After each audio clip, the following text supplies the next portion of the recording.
issued a flash flood warning for Oklahoma County in central Oklahoma, Canadian County in central Oklahoma, until 11:15 p.m. Central Daylight Time.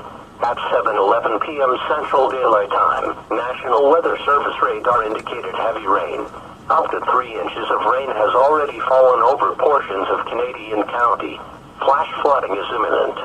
Some locations that will experience flooding include Oklahoma City, Edmond, Midwest City, Del City, El Reno, Yukon, Bethany, Concho, Mustang, The Village, Warren Acres, Choctaw, Nichols Hills, Spencer, Piedmont, Jones, Nakoma Park, Union City, Calumet, Arcadia, and Tinker Air Force Base.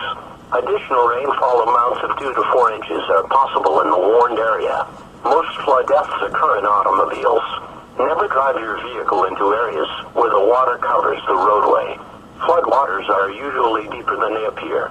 Just 1 foot of flowing water is powerful enough to sweep vehicles off the road. When encountering flooded roads, make the smart choice. Turn around, don't drown.